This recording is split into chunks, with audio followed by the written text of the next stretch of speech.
कभी सोचा है कि हमारे दिमाग में सबसे ज्यादा क्या चलता रहता है? वो कौन सी एक बात है जिसे हम दिन भर जाने अनजाने खुद को सुनाते रहते हैं? और आज हमारे पास विश्लेषण के लिए जो स्रोत है वो इसी सवाल की जड़ों तक जाता है। ये एक ऑडियो प्रवचन है जो मन की कार्य प्रणाली हमारा दिमाग असल में काम कैसे करता है और हमारी जिंदगी पर उसके असर की गहराई से पड़ताल करता है। तो आज हमारी कोशिश यही समझने की है कि हमारे विचार हमारी हकीकत को कैसे करते हैं। क्या हम सच में अपने मन को कोई दिशा दे सकते हैं? स्रोत का जो सेंट्रल आइडिया है वो बहुत दिलचस्प है कि मन एक छपाई मशीन की तरह है, एक प्रिंटिंग मशीन। हाँ, हम इसे जो भी बार बार दिखाते हैं, चाहे वो अच्छा हो या बुरा, ये बस उसे छाप देता है। बिल्कुल। और इस छपाई मशीन वाले विचार को थोड़ा और खोलते हैं। स्रोत के मुताबिक इस मशीन की एक खासियत है। क्या? इसे सही और गलत में फर्क करना नहीं आता। ये पॉजिटिव और नेगेटिव में भेद नहीं करती। इसकी भाषा सिर्फ एक है, दोहराओ, रेपिटेशन। हाँ, जो भी तस्वीर या विचार इसे बार बार दिया जाएगा, ये उसे एक आदेश मानकर हकीकत में छापने की तैयारी शुरू कर देगा। तो इसका मतलब तो ये हुआ कि ज्यादातर लोग अनजाने में अपनी ही प्रिंटिंग मशीन का गलत इस्तेमाल कर रहे हैं। मन में डर, शक, नाकामी, इन सब की तस्वीरें छापते रहते हैं। एग्जैक्टली। जैसे अगर इंटरव्यू खराब हो गया तो, या मुझसे ये नहीं हो पाएगा, हाँ, या मेरे साथ ही हमेशा बुरा क्यों होता है, और फिर हम हैरान होते हैं कि जिंदगी में मुश्किलें क्यों हैं। बिल्कुल। स्रोत तो यहाँ तक कहता है कि अगर किसी की जिंदगी में मेहनत के बावजूद बदलाव नहीं आ रहा, तो शायद समस्या मेहनत में है ही नहीं। समस्या मन की उस छपाई मशीन में है जो सालों से एक ही तरह की नकारात्मक तस्वीरें छाप रही है। उन पुरानी छपी हुई छवियों को बदले बिना नई हकीकत बनी नहीं सकती। ठीक है, तो अगर मन एक छपाई मशीन है तो इस पर छपता क्या है? इसका रॉ मटेरियल क्या है? स्रोत इसी को मानसिक छवि या मेंटल इमेज कहता है ना? हाँ, कि कैसे हमारे अंदर बनी तस्वीरें ही बाहरी हकीकत को जन्म देती हैं। और ये कोई एब्स्ट्रैक्ट आइडिया नहीं है जैसा कि स्रोत बताता है। नहीं, बिल्कुल नहीं। स्रोत में एक बहुत ही दमदार उदाहरण दिया गया है, एक प्रोफेशनल बास्केटबॉल प्लेयर का जो फ्री थ्रो की प्रैक्टिस कर रहा था। अच्छा। कोच ने देखा कि वो बार बार चूक रहा है। बार बार पूछने पर प्लेयर ने कहा, पता नहीं क्यों जब मैं शूट करने जाता हूँ तो मुझे बॉल रिम से टकरा कर बाहर जाती हुई दिखती है। ओहो, तो उसके मन में पहले से नाकामी की तस्वीर छपी हुई थी। एग्जैक्टली। कोच ने उसे प्रैक्टिस करने से रोक दिया। कहा, अगले 1 हफ्ते तक तुम बास्केट को हाथ नहीं लगाओगे। अरे! फिर कहा, बस दिन में 3 बार 15 मिनट के लिए आंखें बंद करके बैठोगे और ये कल्पना करोगे कि तुम हर थ्रो परफेक्टली कर रहे हो। बॉल तुम्हारे हाथ से निकल रही है, एक परफेक्ट आर्क बना रही है और बिना रिम को छुए सीधे नेट के अंदर जा रही है। उसे वो आवाज, वो एहसास, सब कुछ कल्पना करने को कहा गया। और इसका नतीजा क्या हुआ? 1 हफ्ते बाद जब वो प्लेयर कोर्ट पर वापस आया, उसके फ्री थ्रो की एक्यूरेसी में जबरदस्त सुधार था। वाह! क्यों? क्योंकि उसके मन की छपाई मशीन पर अब एक नई सफल छवि छप चुकी थी। स्रोत कहता है, हर बड़ी सफलता की कहानी यही है। वो पहले मन के कोर्ट पर जीती जाती है, फिर असल दुनिया में। यहाँ एक दिलचस्प बात यह भी है कि मन कल्पना और सच्चाई में फर्क नहीं कर पाता, है ना? जब वो प्लेयर कल्पना कर रहा था तो उसके दिमाग के वही न्यूरॉन्स एक्टिव हो रहे थे जो असल में थ्रो करते वक्त होते। हाँ, और इसी सिद्धांत को सफल लोग बहुत गंभीरता से लेते हैं। इस प्रवचन में एक और गहरी बात सामने आती है। स्रोत बताता है कि मानसिक छवियों का इस्तेमाल 2 तरह से होता है। किसी स्किल को सीखने के लिए, जैसे वो बास्केटबॉल प्लेयर, वहां प्रक्रिया की कल्पना करना, प्रोसेस विजुअलाइजेशन, ज्यादा काम करता है। लेकिन जिंदगी के बड़े लक्ष्यों के लिए, जैसे बेहतर स्वास्थ्य या आर्थिक सफलता, वहां स्रोत कहता है कि अंतिम परिणाम की भावना को महसूस करना ज्यादा जरूरी है। सिर्फ तस्वीर देखना काफी नहीं है, उस तस्वीर से जुड़ी भावना को महसूस करना भी उतना ही जरूरी है। और यहीं पर बात और भी गहरी हो जाती है। बिल्कुल। स्रोत के मुताबिक भावनाएं मन की छपाई मशीन की स्याही है। इंक। स्याही, हाँ। अगर विचार कागज है तो भावना स्याही है। बिना स्याही के छपाई हो ही नहीं सकती। आप दिन भर सोचते रहे मैं सफल हूँ, लेकिन अगर अंदर से नाकामी और डर महसूस कर रहे हैं तो मन उस सूखे विचार को छापेगा ही नहीं। वो डर वाली भावना को ही सच मानेगा। वही सच मानेगा। तो इसका मतलब ये हुआ कि हम जो कुछ भी तीव्र भावना के साथ सोचते हैं, चाहे वो डर हो, गुस्सा हो या प्यार और उत्साह, मन उसे एक प्रायोरिटी कमांड की तरह लेता है। हाँ, और डर सबसे शक्तिशाली भावनाओं में से एक है।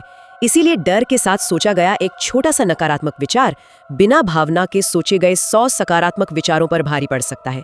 स्रोत कहता है, अपने लक्ष्य की सिर्फ कल्पना मत करो, उसे जियो। उसे अभी इसी पल में महसूस करो जैसे वो हो चुका है।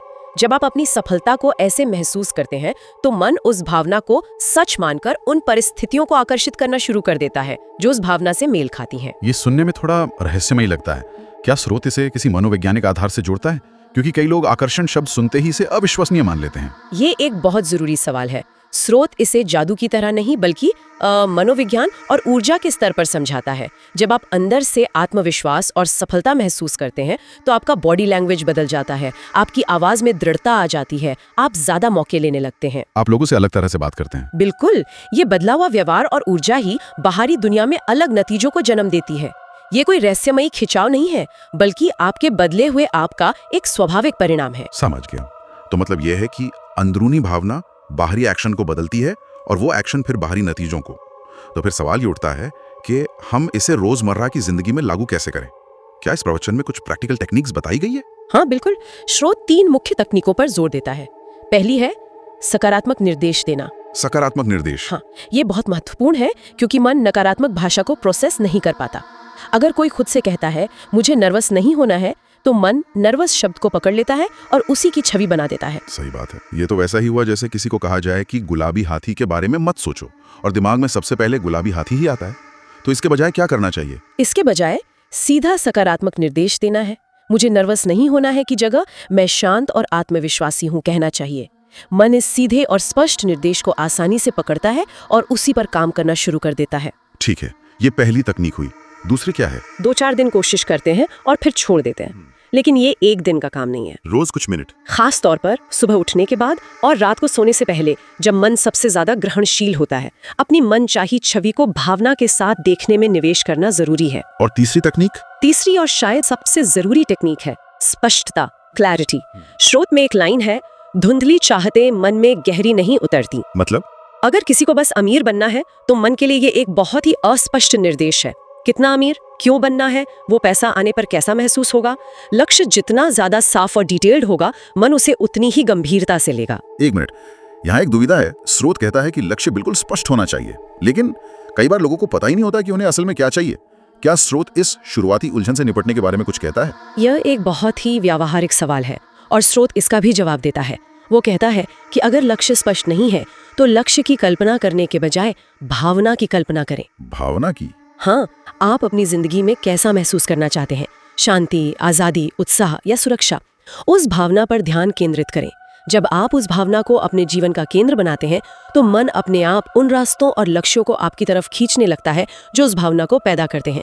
स्पष्टता धीरे धीरे अपने आप आ जाती है। वाह, ये तो बहुत ही उपयोगी सलाह है। तो इन सभी तकनीकों का सार क्या है?